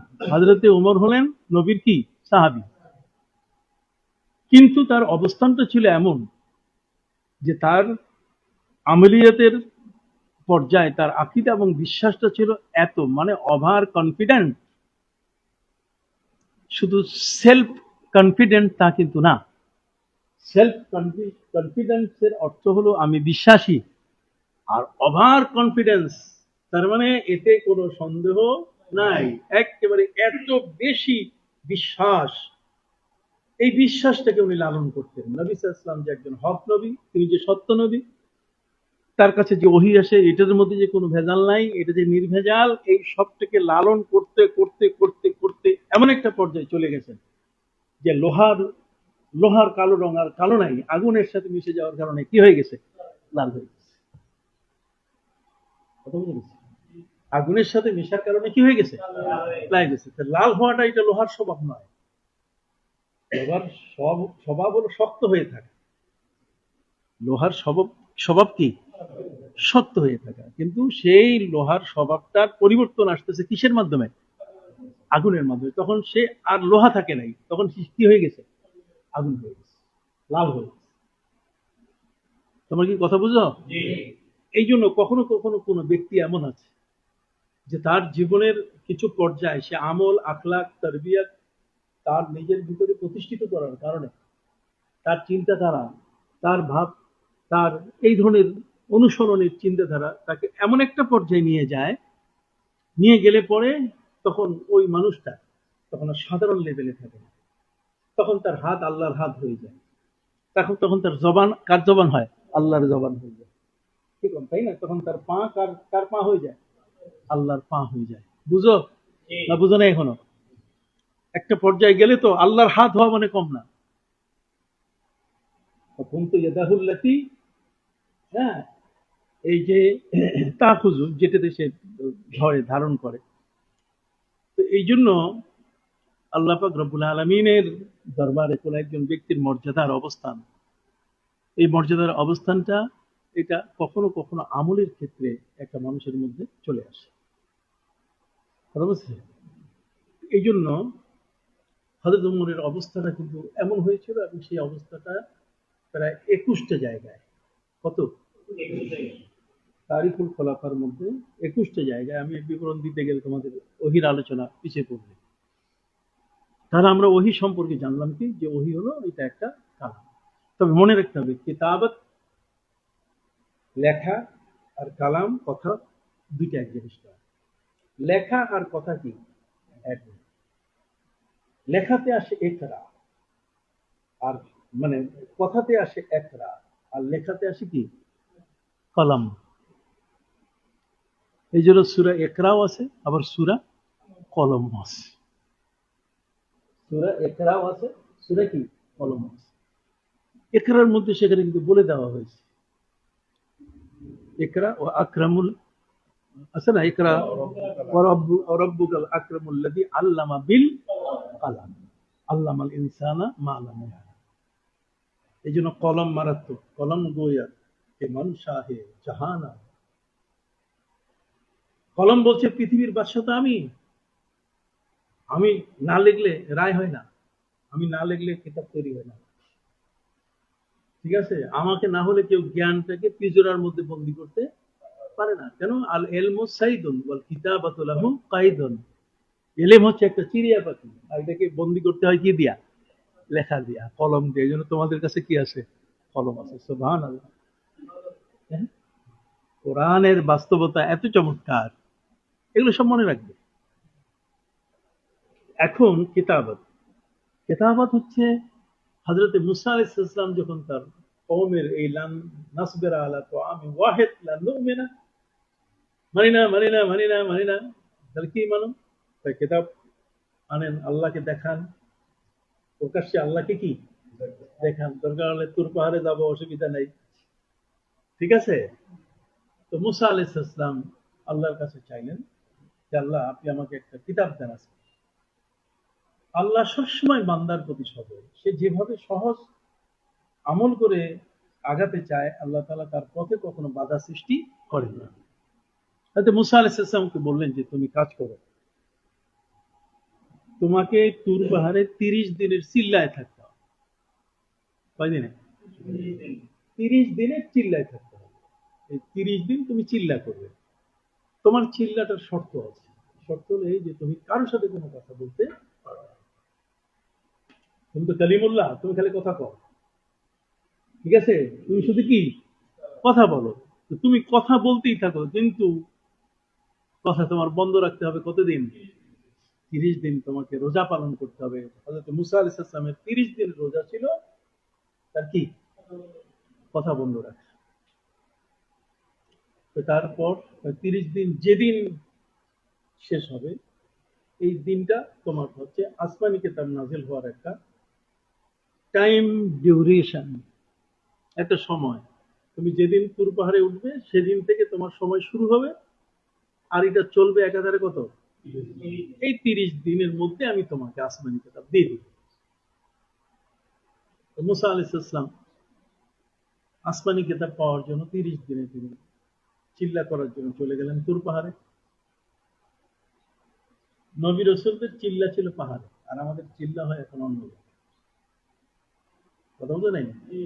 পাহাড়ে গিয়ে চিল্লা দিলে তখন বোঝা যাবে যে ওখানে নবীজি হেরা পর্বতে চিল্লা দিয়েছেন। কতক্ষণ না? হযরত নূহ আলাইহিস সালামের এই যে 150 দিনের নৌকা যেটা ভাসতে ছিল, সেটা গিয়ে যেখানে থেমেছে সেটা ওয়াস্তাওয়াত আলাল জুদি, জুদি নামক কি পাহাড়ে। হযরত মুসা আলাইহিস সালাম আল্লাহর সাথে কথা বলছেন তুর পাহাড়ে। এই জন্য পাহাড়ের গুরুত্ব অনেক বেশি। পাহাড়ে কি আছে এরপরে আমি একটা বই লিখতেছি আর কি, এই পাহাড় কি কেন, শুধু পাহাড়। অমিনাল জিবাল জুদাদুন বিদু وحمر مختلف الوانها وغرابيب سود। আমি তো হাফেজ না, তারপর বলি غرابيب سود। কতগুলো পাহাড় আছে, যে পাহাড়গুলো অমিনাল জিবাল জুদাদুন বিদ, খুব সাদা, তার মানে বরফের পাহাড়। আও হুমরুম মুখতালিফুন আলওয়ানুহা, অথবা এই যে এই বর্ণের হুমরুন মানে লাল, অরেঞ্জ কালারের, হুমরুন মুখতালিফুন আলওয়ানুহা। আর কিছু কিছু পাহাড় আছে বা গারাবি বসুদ, গারাব গোরাবের বহু বচন, গোরাব মানে কাউয়া, কাক, কালো। আর সুদ, সুদ হচ্ছে সাউদা, কালো, মানে নিকশ কালো। এর বাংলা কি? নিকশ কালো। মিনাল জিবালি জুদাদুম বিদু ওয়া হুমরুম মুখতালিফুন আলওয়ানুহা ওয়া গারাবিব সুদ। ঠিক আছে তো? আচ্ছা, পাহাড়, পাহাড়, পাহাড়ের মধ্যে মুরাকাবা, মুশাহাদা, এর মধ্যে কি রহস্য লুকায়িত আছে? কেন আল্লাহ তাআলা নবীদেরকে পাহাড়ে উঠান? কেন ওহীর আগমনটা পাহাড়ে হয়? ঠিক আছে, পাহাড়টা, পাহাড়গুলো কি এমনি সৃষ্টিগতভাবে পাহাড়ের তো আওতাদা ওয়াল জিবাল আওতাদা এটা বলা আছে, রাওয়াসিয়া এটা বলা আছে, ঠিক আছে না? রাওয়াসি এটা কি বলা আছে? সামনে আল্লাহ বলছেন ফানেমাল মাহিদুন, কি চমৎকার করে তিনি সেটাকে সাজিয়েছেন, প্রশস্ত করেছেন, পাহাড় দিয়ে এটা ওঠানামাটা বন্ধ করে দিয়েছেন। এই জন্য হযরত মুসা আলাইহিস সালাম 30 দিনের তিনি সবক নিয়ে, চিল্লার সবক নিয়ে, রোজা সাথে নিয়ে তিনি চিল্লাকাশি শুরু করলেন, অর্থাৎ অবস্থান শুরু করলেন তুর পাহাড়ে। আল্লাহ তাআলা বলছেন যে এর মধ্যে আমি দিয়ে দিব। আল্লাহর ওয়াদা তো সত্য কিনা? হ্যাঁ, আল্লাহর ওয়াদা সত্য। আল্লাহ কি সত্য বলেন? নবী কি সত্য বলেন? অবশ্যই আল্লাহ সত্য বলেন, নবীও সত্য বলেন। এই জন্য আমরা কোরআন শরীফ তেলাওয়াতের শেষে কি বলি? সাদাকাল্লাহু মাওলানা আযীম ওয়া সাদাকা রাসূলুহুল নবী। কিন্তু একদল মৌলভী বলছে যে না না না না, এটা কোরআন শরীফ পড়ছেন, ওরা সাদাকাল্লাহু পড়ে না, সাদাকার রাসূল এটাও পড়ে না। অথচ পবিত্র কোরআন সূরা আহজাবের মধ্যে আল্লাহ তাআলা কি বলছেন? হাযা মা ওয়া'আদানাল্লাহু ওয়া রাসূলুহু ওয়া সাদাকাল্লাহু ওয়া রাসূলুহু ওয়া মা যাদাহুম ইল্লা ঈমানাও ওয়া তাসলিমা। বলা আছে, কি বলা আছে? যে আল্লাহ যা বলেন তা কি সত্য, অর্থাৎ সাদাকা আল্লাহ, রসুল যা বলেন সেটাও কি সাদাকা, সাদাকার রসুল। ঠিক আছে, হাযা মা ওয়া'আদানাল্লাহু ওয়া রাসূলুহু ওয়া সাদাকাল্লাহু ওয়া রাসূলুহু ওয়া মা যাদাহুম ইল্লা ঈমানাও ওয়া তাসলিমা। এগুলো বললে আরো ইমান বাড়ে, ইমান মজবুত হয়। এই জন্য ওলামায়ে কেরাম যারা মুহাক্কিকিন, নট মুতাসাব্বিহিন, নট মুফাসসিরিন, শুধু মুফাসসিরিন আর মুতাসাব্বিহিন সুফিরা পড়বে তা নয়, বরং মুহাক্কিক ওলামায়ে কেরাম তারা একমত হয়েছেন যে কোরআনের তেলাওয়াতের পরে আমাদের মুখ থেকে এই ধরনের কিছু কথা আসা উচিত। কথা বুঝে গেছে যে সাদাকাল্লাহু রাসূল। কিন্তু তোমাকে দেখবে তুমি আজকে এখানে বুখারী না পড়ে যদি আরেকখানে পড়তে, কোরআনের আয়াতের কোন শেষে, শুরুতে ইত্যাদি এগুলোর যে একটা তরতিব, একটা নিয়ম আছে, সেই নিয়মটাকে কখনো প্রয়োগ করা হতো না বা সেইভাবে বলা হতো না। তোমরা দেখবে বিভিন্ন জায়গায় তেলাওয়াত হচ্ছে কোরআন, কিন্তু সাদাকাল্লাহ কি বলে না, অথবা সাদাকাল্লাহ বললো, সাদাকা রাসূল এটা বলে না। আমি বুঝাইতে পারছি? এগুলো প্রত্যেকটাই আছে।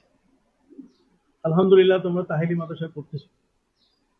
তাহিলি মাদ্রাসা তোমাদের জন্য একটা অহংকারের প্রতিষ্ঠান, একটা গর্বের প্রতিষ্ঠান। এই প্রতিষ্ঠানে এসে তোমরা যাদের কাছে তালিম নিচ্ছ, আমি তাদেরকে চিনি। কথা বুঝে গেছি? ভালোভাবে একটি যোগ্য উস্তাদের কাছে। আমি এক নাখান্দা, আমি কম জানি, কম বুঝি, কিন্তু যারা তোমাদেরকে পড়াচ্ছেন তারা নিশ্চয়ই অনেক ভালো বোঝেন, ভালো পড়েন, ভালো জ্ঞান রাখেন। তো সেই হিসেবে তোমরা একটা ভালো মাদ্রাসায় তোমরা করছো। আগের তো অস্তিত্ব ছিল ওস্তাদ ছাত্রদের, ওস্তাদ ভালো হলে ছাত্র পিছে থাকতো না। ওস্তাদ যদি বলতো যে গাছতলায় পড়তে হবে, তখন আর ওরা এই 7 তলা 20 তলা তালাশ করতো না। গাছতলাটাই তাদের কি 10 তলা, সেখানেই তারা ওই গাছতলাটাই 10 তলা মনে করে তারা তার কাছে, উদ্দেশ্য হলো তার কাছে তাহসিল, ঠিক আছে, এলেম হাসিল করা, জ্ঞান নেওয়া। এখন যেখানে বসে হোক আমাকে কিছু জ্ঞান তার কাছ থেকে নিতে হবে। হযরত মুসা আলাইহিস সালাম তিনি 30 দিনের চিল্লাকার হয়ে যাইতেছে, আর মাত্র কয়েক ঘন্টা বাকি আছে। এই কয়েক ঘন্টার মধ্যে অত সময় নাই। এতদিন আমি রোজা রাখলাম, আল্লাহ আমাকে দিবেন, কিন্তু দেওয়া তো দেখতেছি এখনো হলো না। আল্লাহর পক্ষ থেকে এখনো আমার প্রতি যে আসমানি একটা নতুন কিতাব দেওয়ার কথা, সেটা দেওয়া হলো না। আল্লাহর পক্ষ থেকে এই যে কিতাবটা দেওয়া হলো না, দেওয়া এখনো হলো না। 30 দিন কিন্তু শেষ। 30 দিনের শেষ যে সময়টা মাগরিব, কত কথা, রাত তো দিনের অন্তর্ভুক্ত। আমাদের ইসলামী শরিয়ায় রাত আগে, দিন কি কথা বুঝো না? এই জন্য জুমেরাত, জুমার দিনের রাতটা হচ্ছে বৃহস্পতিবার দিবাগত। মুসা আলাইহিস সালামের 30 দিন যেদিন শেষ হচ্ছে, তার মানে আসরের পর থেকে মাগরিবের মাত্র অল্প কয়েক মিনিট টাইম তার হাতে আছে। মুসা আলাইহিস সালাম অস্থির হয়ে গেলেন যে 30 দিনের কথা আল্লাহ দিয়েছেন, আমাকে আসমানি কিতাব দিবেন, আমার কওম অপেক্ষায় আছে, আর সেখানে আমি ওদেরকে ওয়াদা দিয়ে আসছি 30 দিন পরে আমি তোমাদের আসমানি কিতাব দিব, আমার কাছে মেসেজ আছে এই সম্পর্কে। সেই মেসেজ নিয়ে আমি আজকে তুর পাহাড়ে এই 30 দিনের সিয়াম সাধনা দিয়ে কথাবার্তা না বলে, যে মানুষটা সবসময় কথা, যে সবসময় পান খায়, তার পান বন্ধ করো দেখি, কথা কথা অস্থির হয়ে যাবে। মুসা আলাইহিস সালাম কিন্তু কথা বলতেন, কথা বলার মধ্যেই তার কি ছিল, আনন্দ ছিল। অতএব মুসা আলাইহিস সালামের এই আনন্দটা, এটা এমন একটি পর্যায়ে চলে গেল যে আর মাত্র কয়েক মিনিট আছে, তিনি চিন্তায় পড়ে গেলেন যে এখন হয়তো আসমানি কিতাব বোধহয় আর হচ্ছে না, কিন্তু আল্লাহ তো ওয়াদা করে রাখছেন আমি দিব। কথা বলে গেছেন মুসা আলাইহিস সালাম আর ধৈর্য না রাখতে পেরে আল্লাহর জিজ্ঞাসা যে আল্লাহ দিবেন না? আল্লাহ বলছেন তোমারে আমি কথা বলতে নিষেধ করছি না? আমি তো দিনে তোমাকে 1 সেকেন্ডেও দিতে পারি, ঠিক আছে? তুমি যে কথা বলছো তা তো ভেঙে গেল, তোমার সাথে যে আমার শর্ত, দেওয়ার শর্ত কি ভঙ্গ হয়ে গেছে। তো দেওয়ার শর্ত যখন ভঙ্গ হয়ে গেছে, তখন তো এখন আর স্টপ হয়ে গেল। মুসা আলাইহিস সালাম বলছেন যে আল্লাহ স্টপ হয়ে গেলে তো আমি শেষ। হয়তো আমি এটা বুঝতে পারি নাই, বুঝতে পারি নাই এই অর্থে নবীদের দুর্বলতা এটা নয়, বরং বুঝতে পারি নাই যে তিনি চেয়েছিলেন যে এর মধ্যে তো, কিন্তু ওদিকে কওমের তো একটা তাড়াহুড়ার বিষয়, এই তাড়াহুড়ার বিষয়ে আল্লাহ আপনার কাছে আমি চেয়েছি, এখন আল্লাহ না দিলে তো আমি যাব না, আমি এখানেই পড়ে থাকবো। 30 দিন আসি, আরো যে কয়েকদিন থাকা দরকার। আল্লাহ বলছেন ঠিক আছে, তুমি তো নাসর বান্দা, তুমি যখন ছাড়বেই না, তারও 10 দিন রোজা রাখতে হবে। এই হলো 40 দিন। কয়দিন? 40 দিন। কত ঘটনা! এই 40 দিন মুসা আলাইহিস সালাম সেখানে থাকার পরে আল্লাহ তাআলা তাকে তাওরাত নামক কিতাব দিয়ে দিলেন। সে তাওরাত নামক কিতাব যেটা, এটা আলওয়াহে তৌরাতের মধ্যে লেখা ছিল। বাল হুয়া কুরআনুম মাজিদুন ফি লাওহিম মাহফুজ। লাওহ এটা বহু বচন কি? আলওয়াহ। যে আলওয়াহ যেটা, আলওয়াহ শব্দের অর্থ হচ্ছে তক্তা। এই যে তোমরা যে বেঞ্চগুলোতে আছে যে তক্তা, কাঠের তক্তা, এরকম ভাবে আল্লাহ তাআলা মুসা নবীকে লিখিত ভাবে আলওয়াহে তৌরাত দিয়ে দিলেন। এটা হলো কেতাব। কেতাব হচ্ছে আল্লাহর পক্ষ থেকে সরাসরি লেখা জিনিস চলে আসে। ঠিক আছে? এই যে ওহী আমি বলছি সেটা কিন্তু ওটাও ওহী বটে, কিন্তু সেই ওহী হচ্ছে আল মাকতুব, কিন্তু এটা কালাম না। ওটা কি না? কালাম না। ওটা হচ্ছে আল মাকতুব। ঠিক আছে? আল মাকতুব ফিল আলওয়াহ, লহের মধ্যে লেখা। মুসা আলাইহিস সালামকে আল্লাহ তাআলা দিয়ে দিলেন। মুসা আলাইহিস সালাম মহাখুশি। 10 দিন শেষ, 10 দিন বেশি লাগছে তাতে কি হয়েছে? পাইলাম তো। কিন্তু ওদিকে ঘটনা ঘটে গেছে। সামিরি নামে একজন দুষ্ট দুরাচার, সে প্রচার করছে যে মুসা পালাই গেছে, উনি আর আসবেন না, 30 দিনের মাথায় আসার কথা ছিল, অতএব তোমরা এখন গোবৎস পূজা করো। এই যে গরুর পূজা শুরু হয়ে গেল, ইতিহাস বুঝো নাই? মুসা আলাইহিস সালাম দেরি করে ফেরার কারণে তার ভাই হযরত হারুন আলাইহিস সালাম তার দাড়ি ধরছিলেন যে লেট করলা কেন? ঠিক আছে? ঘটনা তো বহু কিছু ঘটে গেছে তুরপার, সেটা তো আর সবাই অবগত না। হযরত মুসা আলাইহিস সালাম তখন আল্লাহর কাছ থেকে এটা পাইলেন, খুব শুকরিয়া আদায় করবেন আল্লাহ। এখন আল্লাহ বলছেন যাও নিয়ে তোমার কওমের কাছে যাও। যখনই তিনি সেটা ধরে উপরে কাঁধে নেওয়ার জন্য চেষ্টা করলেন, কিন্তু উঠাইতে পারতেছেন না, এত ওজন। উঠাতে গিয়ে মুসা আলাইহিস সালামের কোমরে রক ছিঁড়ে যাওয়ার পালা। মুসা আলাইহিস সালাম চিন্তায় পড়ে গেলেন, 30 দিনের জায়গায় কয়দিন? 40। আর যা দিলেন ওইটা যদি আমি উঠাইতেই না পারি তাহলে কাঁধে নিব কেমনে?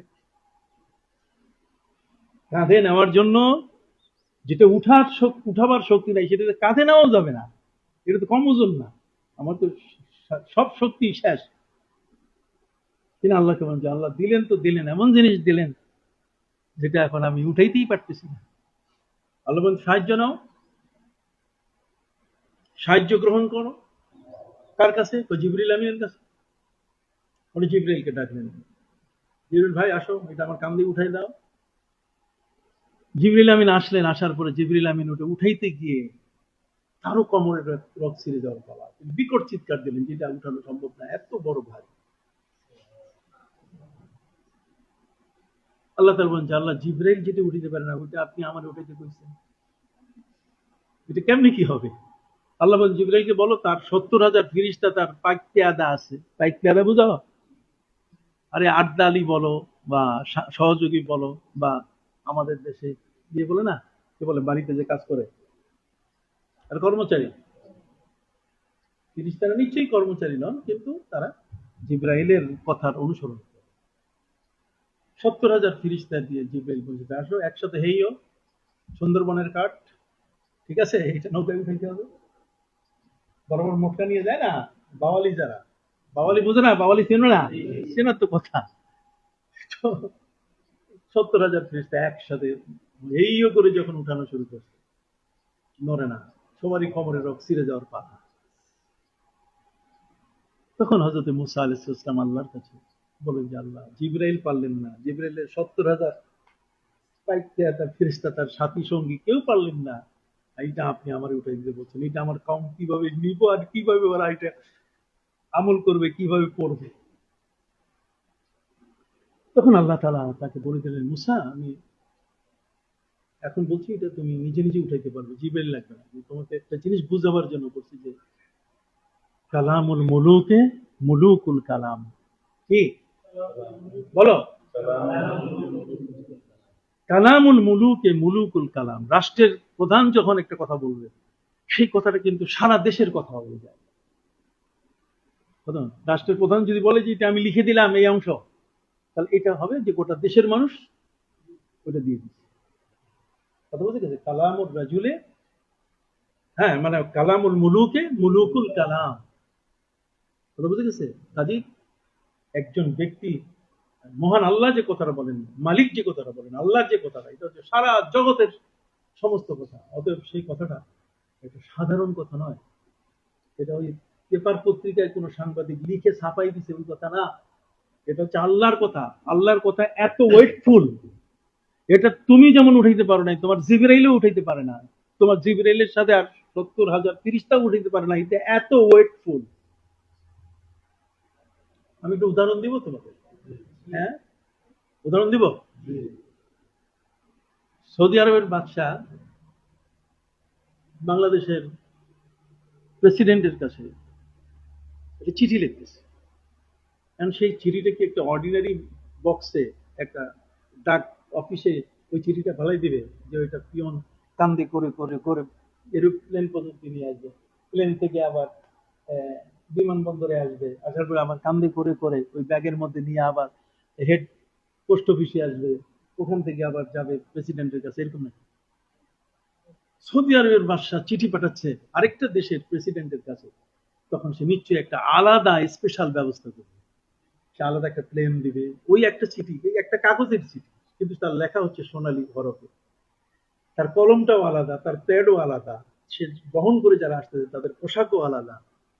কথা বলতে গেছে, যারা এইটা নিয়ে আসতেছে তারাও মানে এত বেশি হাই কমান্ড সিকিউরিটি, যাতে এইটা বাদশার এই চিঠিটা যেন কোনো মতেই হাত ছাড়া, বেহাত যেন না হয়, অন্য কারো হাতে যেন না যায়। তাহলে ফুল সিকিউরিটি মেনটেন করে সৌদি আরবের বাদশার চিঠিটা এখানে স্পেশাল প্লেনে, স্পেশাল ফোর্স, স্পেশাল স্কাউট দিয়ে আনা হয়। যেমন আল্লাহর বাণীটা কোন নবীর কাছে আসলে এটাকে সাধারণত একটু করে ফেলাই দিলেন, নিয়ে নিলেন, সেটারও তো একটা প্রসেস আছে, আছে কিনা? আল্লাহ তাআলা হযরতে মুসা আলাইহিস সালামকে বুঝাই দিলেন, মুসা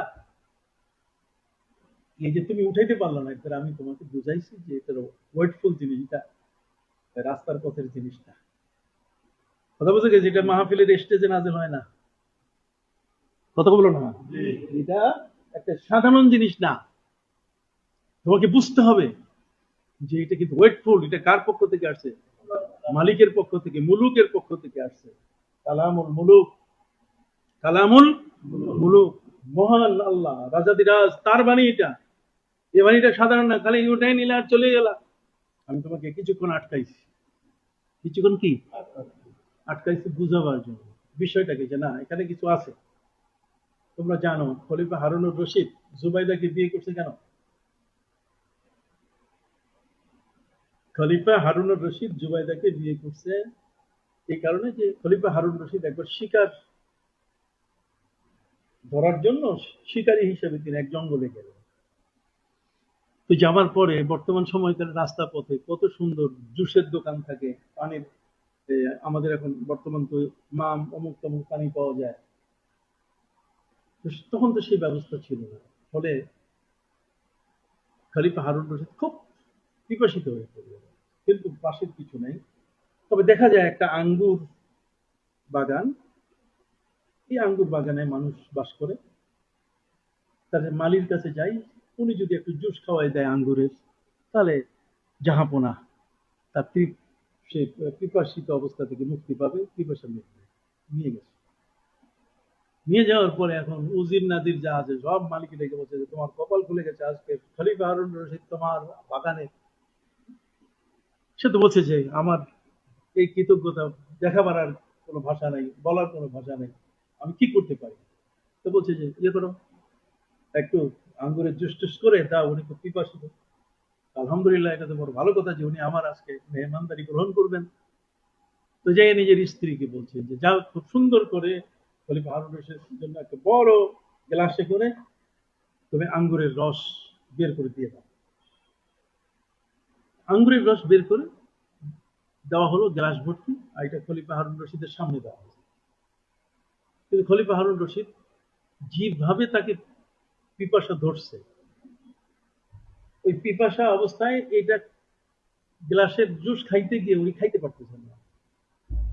জুসের উপরে উপরের অংশে কিছু কুটা, খড়কুটা, মানে ওই যে আমাদের দেশের বাড়িতে ধানের কুটা হয় না, এরকম কিছু খড়কুটা, এরকম মানে পরিষ্কার ভাবে যে এটা যে ঠিকভাবে যে ক্লিন করে দেওয়া হয়েছে তা কিন্তু না। যে কারণে পিপাসা থাকলে অনেক সময় পানিতে কিছু যদি ময়লাও থাকে তাহলে কি করি আমরা, না পাওয়া গেলে ফু দিয়ে সরাই দিয়ে তারপরে এইভাবেই সরাই দিয়ে দিয়ে তার বেশ সময় নিয়ে এই জুসটা খাইতে হচ্ছে। পাশের যারা বুঝেন না যে তারা রেগে ফায়ার, মালিকে বলছে তোমার কি একটু আক্কল নাই, তোমার কি একটু জ্ঞান নাই, যে তুমি এমন একটা মহান ব্যক্তিকে, এমন একজন মহান ব্যক্তিকে পাওয়ার পরে তার যে আপ্যায়নটা একটু ভালো করে কাপড়ে শেখে, কথা বুঝে গেছে, এটাকে তুমি করে দিয়ে দিতা, তা না করে উনি খড়কুটা এখানে, এটা তুমি একটা কাজ করলা। আসলে আসলে যারা সাথে থাকে ওরা তো গরম বেশি। মালিক বিষয়টাতে খুব লজ্জিত হলো, সে বলছে একটু থামেন, আমি বাসার ভিতরে যাই, যাইয়া নিজের ভোট দিয়েছে যে তোমার শেষ, আজ তোমাকে আর রাখবো না, তার কারণ তুমি দেশের রাষ্ট্রপ্রধান, আমার ঘরে আজকে মেহমান, আর তার আঙ্গুরের এক গ্লাস জুস তুমি পরিষ্কার করে দিতে পারো নাই, তার খড়কুটা আর আমার কোথাও ইজ্জত আছে, তোমার আজকে শেষ। স্ত্রী স্বামীর অবস্থা দেখে মনে করছে যে আজকে আসলেই সে কিছু না কিছু একটা ঘটাবে। তখন সে তাকে বলছে স্বামী আসলে বিষয়টা আমার ছিল না, তোমার মেয়ে যে জুবাইদা ওকে বলছিলাম, ও আঙ্গুর গ্লাসে রেডি করে উঠছে। এখন তো স্ত্রী থেকে চলে গেল ঘটনা কোথায়, মেয়ের কাছে। মেয়ের কাছে যাওয়ার পরে সেই মেয়ে তার কাছে যাওয়ার পরে তুমি এটা করছো কেন, তুমি আমার এই দেশের যে রাষ্ট্রপ্রধান তার একটু ছোট্ট আঙ্গুরের এক পেয়ালা এই জুসটাকে তুমি এত বড় বাধাগ্রস্ত করছো, তুমি কি একটু পরিষ্কার করে দিতে পারো নাই? তা আব্বা আপনি আমাকে ক্ষমা করবেন, এই কাজটা আমি করছি, খড়কুটাটা আমি দিছি। কারণ আপনি যখন এসে বলছেন যে এত পিপাসা লাগছে তার, যা বলার মতো না, আমি চিন্তা করছি যে যদি ওই পিপাসার সময় ফ্রেশ জুস যদি তাকে দেওয়া হয় তাহলে সে মুখে দিয়ে ঢক ঢক করে খাইতে গিয়ে গোলায় আটকে যাবে, বাদশাহ আমার ঘরে মারা যেতে পারে। এই জন্য তার ধৈর্য সৃষ্টি করার জন্য আমি কি করছি, আস্তে আস্তে যাতে, কথা কি বোঝা গেছে, তার ধৈর্য সৃষ্টি করার জন্য আমি এই কাণ্ড করছি। যাই বলছে বাচ্চা নামদার, ঘটনা তো আমার স্ত্রী করে নাই, এটা করছে আমার। তখনই খলিফা হারুন রশিদ দেখলেন যে এরকম একটা মগজি মেয়ে আমার জীবনে স্ত্রী হিসেবে কি, কথা বুঝে গেছে, যে অবস্থা বুঝে, যে পরিবেশ বুঝে, সিচুয়েশন বুঝে, স্বামীকে কোন অবস্থায় কি দিতে হবে এই জিনিসটা বুঝে, এর মধ্যে সেই যোগ্যতা কি আছে। আর সেটা প্রমাণিত হয়েছে কি এক গ্লাস আঙ্গুরের জুস দিয়ে। কি তোমরা কি বুঝতে পারছো? তাহলে ধৈর্য একটা বিষয়, ধৈর্যের সাথে আল্লাহ তাআলা বললেন মুসা তোমার সাথে যে এই যে আচরণ গুলো হলো, যে তুমি সেই তৌরাতের ফলকগুলো, আলোয় তৌরাত গুলো উঠাতে পারছো না, তোমার মধ্যে কিন্তু আমি একটা ধৈর্য সৃষ্টি করে দিয়েছি, যে দেখি তুমি এটা পারতেছো কি না। আস্তে আস্তে আস্তে আস্তে এই কয়েকটা পর্যায়ে নেওয়ার পরে আমি তোমাকে বিষয়টা বুঝাতে চেয়েছি যে আল্লাহর বাণী এটা পৃথিবীর সকল সৃষ্টির উপরে শ্রেষ্ঠ বাণী, কথা না। তো সেই শ্রেষ্ঠ বাণীটাকে নিতে গেলে, এটাকে রিসিভ করতে গেলে সাধারণভাবে রিসিভ করা যাবে না, এটা ওয়েটফুল একটা জিনিস। এই ওয়েটফুল জিনিসটাকে বুঝাবার জন্যই আমি এই জিনিসটা করছি। এটা হলো কিতাব কোরআন। আল্লাহ বলছেন লাউ আনজালনা হাযাল কুরআনা আলা জাবালিল লারাআইতাহু খাশিআম মুতাসাদ্দিআম মিন খাশিয়াতিল্লাহ। এই বুঝতে পারছো কিনা, যে এই কোরআন যদি আমি নাজিল করতাম কার উপরে, তাহলে সে কালামুল্লাহ, এটা নাজিল করলে পাহাড় থাকতো না, পাহাড় ইয়ে হয়ে যেত, বালু হয়ে যেত, কথা বুঝে গেছে। লাউ আনজালনা হাযাল কুরআনা আলা জাবালিল জাবাল লারাআইতাহু খাশিআম মুতাসাদ্দিআম মিন খাশিয়াতিল্লাহ। তাহলে তোমাকে বুঝতে হবে যে ওহী যেটা, এটা সাংবাদিকের সংবাদ নয়, ঠিক আছে? ওহী হচ্ছে আল্লাহর পক্ষ থেকে এমন একটা বাণী যেটা খফি, যিনি পাচ্ছেন, যাকে দেওয়া হচ্ছে, তার মধ্যে সেই উপযুক্ততা এত বেশি পরিমাণে যে ওই বাণীটার ওয়েট নেওয়ার মতো ক্ষমতা তার মধ্যে কি আছে। বাবা তোমার কি ওহী সম্পর্কে বুঝতেছো? হ্যাঁ, এই ওহী এই শব্দটাই কোরআনে, এটা ওহী শব্দটা মক্কি 7টা সূরার মধ্যে আসছে। ওহী শব্দ, ওহী শব্দটা আসছে মক্কি কয়টা সূরা? 7টা।